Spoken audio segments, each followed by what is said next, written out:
Alright guys, तो आज मैं आपको मेट्रो गेम्स के बारे में बताऊंगा।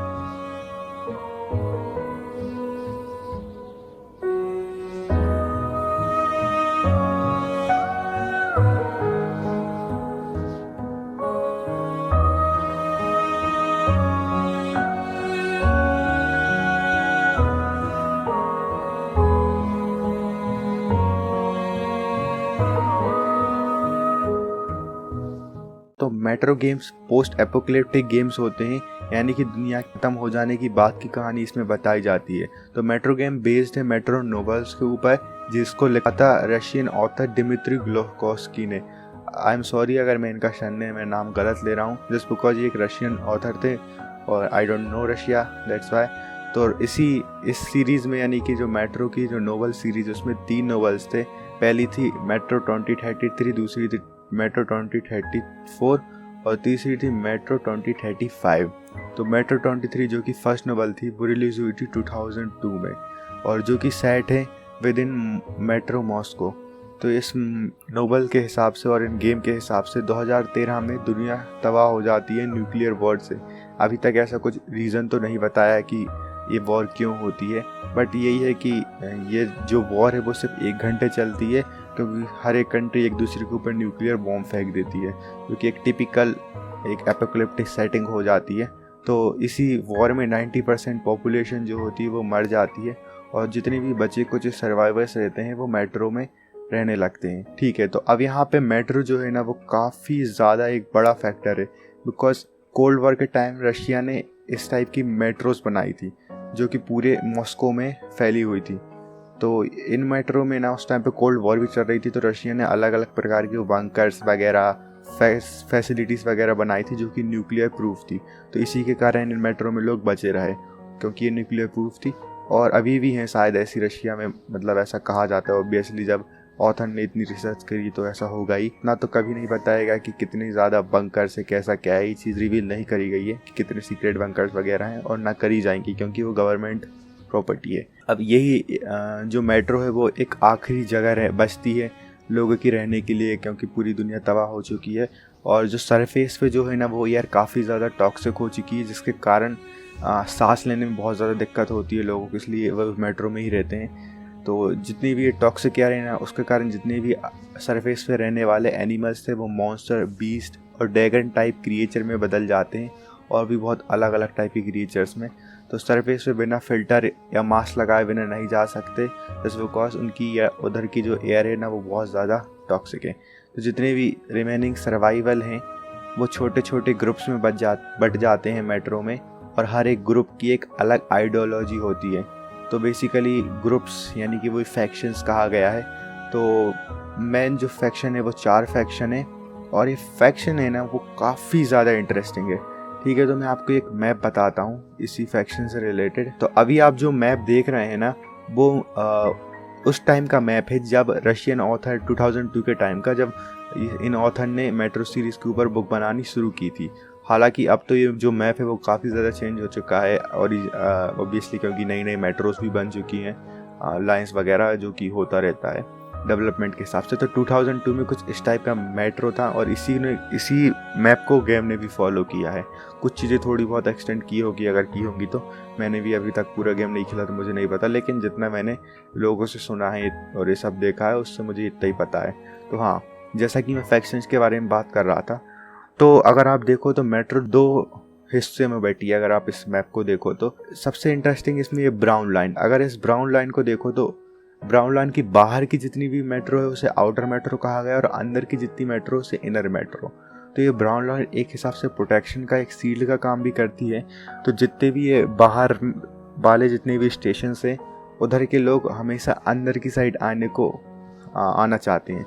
इसी के कारण ये ब्राउन लाइन जो है ना वो काफ़ी ज़्यादा स्ट्रांग हो जाती है, और इसी ब्राउन लाइन से गुड्स वगैरह, सप्लाईज वगैरह, ये सब राशन पानी, ये सब यहीं से अच्छे से ट्रांसपोर्ट होता है, और यहीं से सब धंधा पानी चलता है। तो इस ब्राउन लाइन पे कब्जा है हांजा लोगों का।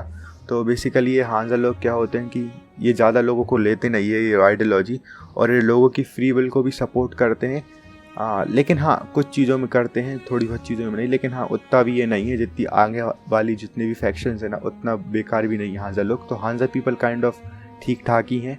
हांजा का कब्जा इस पे है और थोड़े बहुत और स्टेशन से वहाँ पर है। तो हांजा बेसिकली सबसे पावरफुल है पूरे मेट्रोस में जस्ट बिकॉज क्योंकि उसने इस ब्राउन लाइन पे कब्जा करके रखा है। दूसरा है यार वो है रेड लाइन। अगर आप इस मैप में देखो तो एक रेड लाइन दिख रही होगी आपको। तो रेड लाइन में जो है ना बेसिकली वो कम्युनिस्ट लोगों का है। रेड लाइन रिप्रेजेंट करती है कम्युनिस्ट पीपल यानी कि ब्लड को। तो जितने भी कम्युनिस्ट आइडियोलॉजी को फॉलो करते हैं वो इसी रेड लाइन में रहते हैं। तो उनका कब्जा नॉर्मली इस पूरी लाइन में अगर देखो तो सब जगह है। इंस्टीड ऑफ एक मतलब 2 स्टेशन छोड़ के इस एक पूरी रेड लाइन सी बनती है। तो रेड लाइन का यहाँ पे कब्जा और उनके पास काफ़ी ज़्यादा सोल्जर्स होते हैं। और कितने होते हैं कि लगभग इनकी सोल्जर की तादाद बहुत ज़्यादा है और इसलिए ना ये इससे लोग डरते भी हैं थोड़ा बहुत। और उसके बाद है यार नाजीज लोग। तो नाजी जो लोग हैं ना उनकी ज़्यादा कहीं दबदबा नहीं है, उनका 1-2 स्टेशन पर ही है। ये हमेशा अच्छे लोगों को रहते हैं जो इन्फेक्टेड नहीं रहते। इनकी क्वांटिटी भी कम ही रखते हैं और बहुत ही कम लोगों को लेते हैं अपने। कम लोगों को मतलब एक इन द सेंस कि अच्छे हट्टे कट्टे लोगों को लेते हैं। अगर कोई बीमार वगैरह हो इन्फेक्टेड हो तो उसे नहीं लेते। और ये नाजी आइडियोलॉजी ज़्यादा तो नहीं है पॉपुलर, लेकिन फिर भी गेम में कुछ और दिखाया गया है कि नाजी के सिर्फ 6-7 स्टेशन हैं, लेकिन नोवेल में सिर्फ 3 स्टेशन पे कब्जा रहता है। ठीक है, तो वो चेंज होता रहता है। अब गेम अपन खेलेंगे तब अपने को पता चलेगा और कैसा क्या रहता है। तो बेसिकली ये नाजी लोग वही हैं और वो जर्मन वाले हिटलर वाले तो उसी की आइडियोलॉजी को ये फॉलो करते हैं। उसके बाद चौथा और सबसे जो ऑर्गेनाइजेशन है वो है स्पार्टा। और इनका जो कब्जा है वो बेसिकली पॉलिस में है। पॉलिस फैक्शन भी कहते हैं कुछ, इसको कुछ स्पार्टा भी कहते हैं। तो जो स्पार्टा जो फैक्शन है इसका जो लीडर है वो है मिलर और ये सबसे ज़्यादा फ्री विल सपोर्ट करने वाला फैक्शन है। अगर आप इसमें देखो तो हर कोई कुछ भी काम कर सकता है, यानी कि वही लोगों की फ्री विल है इसमें। तो स्पार्टा के 4 मेन कॉन्सेप्ट है जस्ट लाइक अ हिंदू कास्ट सिस्टम। तो इसमें कास्ट सिस्टम ही चलता है जिस तरह से हमारे हिंदू और इंडियन उसमें चलता था। अगर आप 18 साल के हो जाते हो तो आप इसमें से कोई भी एक कास्ट सिलेक्ट कर सकते हो अपनी मर्जी के हिसाब से। या तो आप शूद्र बन सकते हो यानी कि सर्वेंट, या फिर आप मर्चेंट बन सकते हो यानी कि वही वैश्य, या फिर आप क्षत्रिय बन सकते हो यानी कि सोल्जर, या फिर आप साइंटिस्ट या फिर पुंजारी बन सकते हो यानी कि ब्राह्मण। या यही है अपने इंडियन कास्ट सिस्टम जैसा। इसमें से सबसे ज़्यादा जो मैन होते हैं वो है सोल्जर और ब्राह्मण, क्योंकि सोल्जर जो है वो रक्षा करते हैं और ब्राह्मण जो है वो नॉलेज को प्रिजर्व करते हैं। और नॉलेज को प्रिजर्व इसलिए क्योंकि इससे सब ये जो ब्राह्मण है ना, मतलब जहाँ पे ये लोग रहते हैं स्पार्टा लोग पॉलिस, उसके पास ही में ही एक लाइब्रेरी है जिसके कारण से इसमें ब्राह्मण का बहुत वो रहता है। ठीक है, तो नॉर्मल टाइम पे यहाँ पे ब्राह्मण लोग देखते हैं सब कुछ, मेट्रोस की पूरी वेल्थ डेवलपमेंट वगैरह। और बाकी दूसरे टाइम पे सोल्जर, जैसे अगर वॉर की सिचुएशन बढ़ी तो सोल्जर लोग देख। उसके अलावा पूरी मेट्रो की जो रक्षा है उसका काम स्पार्टा लोगों को रहता है। तो स्पार्टा बेसिकली ऐसे तो किसी उससे बिलोंग नहीं करते, लेकिन फिर भी ये पॉलिस का इन पे मतलब पॉलिस जो स्टेशन है वहाँ पे इनका बेस है। तो इसी कारण से स्पार्टा मतलब ऐसा रहता है। ठीक है, वो आप समझ जाओगे। गेम में कुछ और छोटे छोटे इंडिपेंडेंट और कुछ अलग अलग टाइप के फैक्शंस और भी हैं, लेकिन वो इतने बड़े नहीं है। मैंने सिर्फ 4 ही है। 2010 में Ukrainian Maltese video game company 4A games ने इसी सेम नाम की नोवेल यानी कि 2013 जो नोवेल है मेट्रो 2030, तो उसको एडाप्ट करके एक गेम बनाया और उसे 2010 में लॉन्च किया, जो कि सेम नोवेल की स्टोरी को फॉलो करता है। तो मेट्रो 2033 में 2013 के 20 साल बाद की स्टोरी बताई गई है, जिसमें हमारे मेन कैरेक्टर का नाम RTM होता है, जो कि अभी 20 साल का हुआ रहता है। यानी कि जब वो शायद पैदा हुआ था तब इतने का होगा पता नहीं, लेकिन गेम में तो सिर्फ 20 साल का बताया गया है। तो 2030 जब मतलब वो पैदा हुआ था तभी एपोकलिप्स आया होगा, ऐसा कुछ होगा। जो भी हो वो तो देखेंगे गेम में चल के।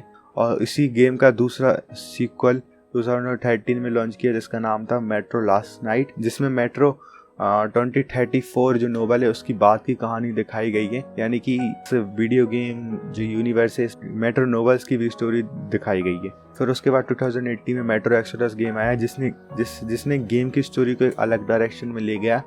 यानी कि 2035 में जो नोवेल आया था जिस तरह से वो एंड हुआ था, मेट्रो एक्सोडस ने वैसा एंड नहीं किया। अब नोवेल तो मैंने भी नहीं पढ़ी 2035 और ना ही एक्सोडस गेम खेला अभी, तो मुझे भी नहीं पता, वो अपन धीरे धीरे पता कर लेंगे। खैर, अगर आप नोवेल पढ़ते और उसके बाद गेम खेल दो तो आपका एक्सपीरियंस काफ़ी अच्छा होने वाला है। तो जो मेट्रो 2033 थी उसका सेम गेम तो 2033 ही है, और मेट्रो 24 थी उसके बाद की कहानी मेट्रो लास्ट नाइट में है। मेट्रो 35 जो है ना वो उतनी ज़्यादा कैनन नहीं है, उसको एक अलग तरीके से एंड किया है हमारे एक्सोडस। तो हमारे चैनल पे अब हम इन तीनों गेम को भी खेलने वाले हैं, तो अगर आपको पसंद आए तो आप ज़रूर देखना। Thank you, see you, bye.